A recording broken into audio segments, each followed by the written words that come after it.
urwego rw'imfungwa n'abagororwa mu Rwanda ruranyomoza amakuru yatanzwe n'abo mu muryango w'umunyapolitiki Paul Rusesabagina ufungiye mu Rwanda avuga ko adahabwa ibyo akeneye. Uru rwego rwo ruvuga ko afashwe nk'izindi mfungwa. Ni inkuru twateguriwe n'umunyamakuru w'Ijwi ry'Amerika Asumta Kaboyi i Kigali mu Rwanda. Mu minsi ishize abakobwa ba Rusesabagina Paul ufungiye mu Rwanda bumvikanye ku mbuga nkoranyambaga batabariza se basobanura ko itariki ya 4 z'uku kwezi umubyeyi wabo yabahamagaye abasaba kumutabariza kubera ko agiye kwimwa ibiribwa, amazi ndetse n'imiti. Mu byo abo bakobwa basobanuye bavuga ko umubyeyi wabo yababwiye ko yabwiwe n'ubuyobozi bwa gereza ko butazongera kumuha ibyo kurya ndetse ko n'amazi bajyaga bamuha atazongera kuyabona n'imiti ndetse no kuba yahamagara bitazongera. Ijwi ry'Amerika ryavuganye n'umuvugizi w'urwego rushinzwe imfungwa n'abagororwa mu Rwanda Madamu Wera Peri Gakwaya asobanura ko Rusesabagina ari umufungwa nk'abandi, afatwa nka bagenzi be. Imfungwa nk'abandi, ari kumwe n'abandi, asangira n'abandi. Ntabwo akigemurirwa bya biryo bye bya wenyine, ntabwo arasangira n'abandi, afatanije n'abandi byose. Ako ntabwo yigeze yagemurirwaga nande. Kubera ko bavuga ngo ararwaye, afite regime, narinzi ko yari afite ukuntu agomba kubaho wenyine nyine bidasanzwe. Byerega nibyo bavuga, ariko ukuri siko kumeze. Rusesabagina arwaye kimwe n'abandi bantu dufite barwaye indwara zidakira dufite. So Rusesabagina ni kimwe n'izindi mfungwa, tumufata kimwe n'izindi mfungwa. Iyo akeneye kuvuzwa arwaye nk'uko n'abandi bose, uretse ko atajyana arwara. Ariko bibaye ngombwa ashaka medical check-up, tumuhuza n'umuganga akakorerwa medical check-up. Nta mwihariko afite mu byarya, ni ukuvuga ngo arya ibyo mugenera abandi bafungwa? Afite uburenganzira kuko ni ibiryo bigenewe abandi bafungwa bose. Nta kintu kidasanzwe agomba kurya nk'abandi kandi akabaho nk'abandi. Ibigenerwa umufungwa wese w'u Rwanda na Rusesabagina arabigenerwa byose uko ubizi. Kosye abwira umuryango we ngo ni ubwa mbere ni ubwa nyuma bavuganye, ntabwo akemerewe kubahamagara? Imfungwa zose ziremerewe guhamagara. Rusesabagina ni umufungwa nk'abandi, kandi ibyo abafungwa bose bagenerwa ntawe tubwira ngo telefone ubu cyangwa ntutelefone, ni buri wese uko abishaka. Nawe ari muri abo rero. Ubutumwa banditse bakoresheje imbuga nkoranyambaga abakobwa ba Rusesabagina kandi bagaragaje ko kuba umubyeyi wabo abana n'abandi bagororwa atazi nabyo bibahangayikishije.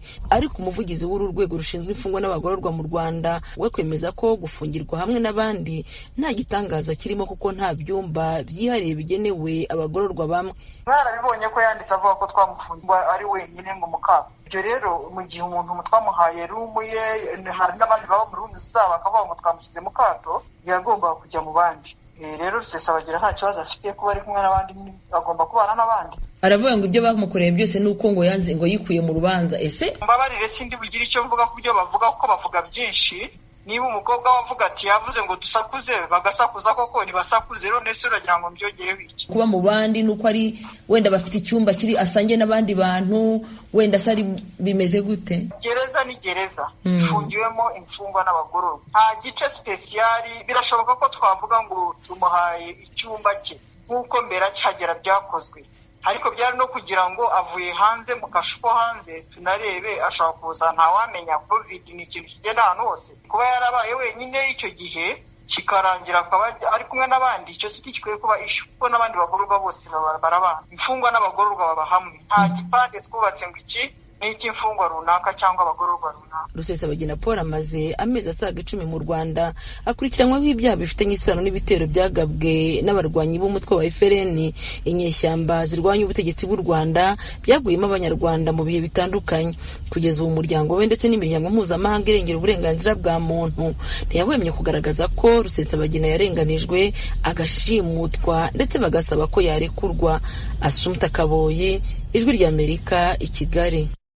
Tukivuga amakuru ajyanye n'umunyapolitike Paul Rusesabagina, umuryango mpuzamahanga uharanira uburenganzira bwa muntu n'ubutabera witwa Lantos Foundation ufite icyicaro gikuru muri Leta Zunze Ubumwe za Amerika wandikiye Minisiteri y'Ububanyi n'Amahanga na Minisiteri y'Imari za Leta Zunze Ubumwe za Amerika usabira ibihano bamwe mu bategetsi bakuru b'u Rwanda kubera ikibazo cya Rusesabagina. Mugenzi wacu Temistokle Mutijima uri mu Rwanda yadusomeye urwo rwandiko maze adutegurira iyi nkuru.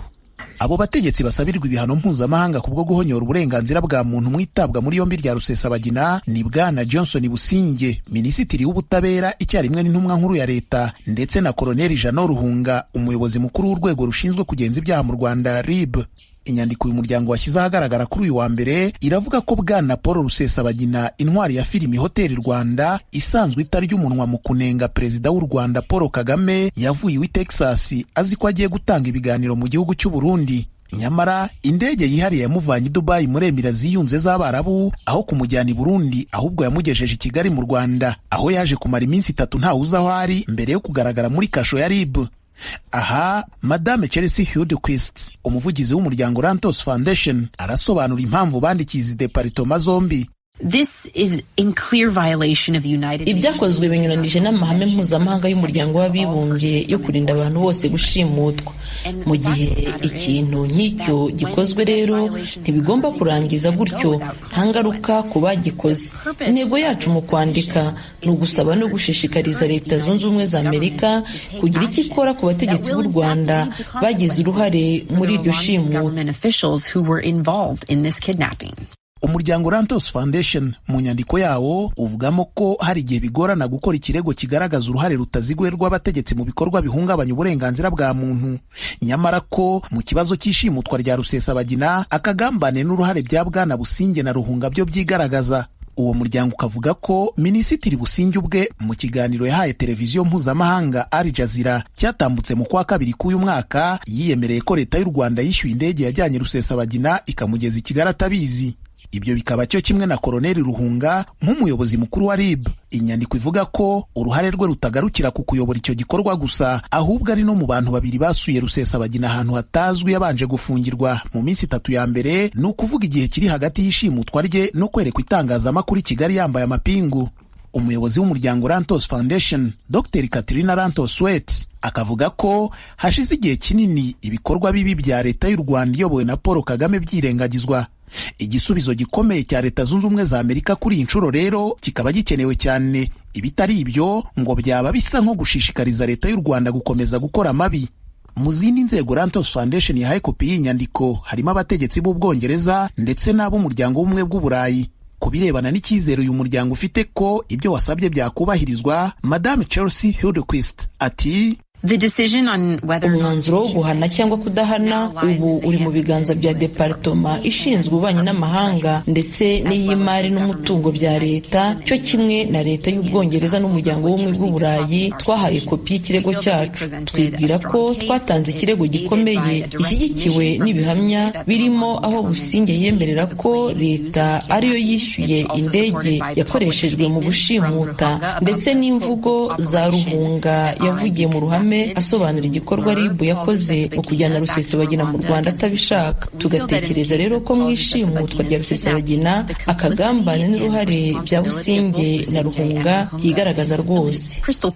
Uretse ikibazo cya bwana Rusesabagina, umuryango Rantos Foundation uvuga ko mu nyandiko watanze hakubiyemo n'izindi ngero ziteye ubwoba z'ibyagiye biba ku bandi bagaragaje kunenga Perezida Kagame. Muri abo uyu muryango uravugamo Patrick Karegeya wiciwe muri Afurika y'Epfo, Boniface Twagirimana visi perezida wa FDU inkingi waburiye muri gereza, umuhanzi Rurangiranwa Kizito Mihigo wapfiriye mu kasho n'abandi. Dr. Rantos Sweat uyobora Rantos Foundation akavuga ko Leta Zunze Ubumwe za Amerika zihutiye kugaragaza ubushake bwo gufatira ibihano abategetsi ba Belarus bagize uruhare mu kuyobya indege bagamije guta muri yombi umwe mu batavuga rumwe n'ubutegetsi bw'icyo gihugu. Nyamara bitangaje uburyo iki gihugu kidakora ibihagije mu kwamagana no gukurikirana abantu bagize uruhare mu gushimuta no gutwara binyuranyije n'amategeko uwo yita umugabo w'umunyamurava, umuturage wemewe wa Leta Zunze Ubumwe za Amerika wanahawe umudari w'ikirenga w'icyo gihugu. Madame Rantos Sweat ati: Leta Zunze Ubumwe za Amerika zihawe uyu mwanya wo gukosora ibyo byose bitagenze neza, zifatira ibihano Minisitiri Businge na Koloneli Ruhunga. Tugomba kugira icyo dukora ubu nonaha, kutabikora ni uguha Leta y'u Rwanda ubutumwa bw'uko yemerewe gukora icyo ishatse cyose ihonyora uburenganzira bwa Rusesabagina. Ubutumwa nk'ubwo rero bwaba buteye ubwoba n'agahinda.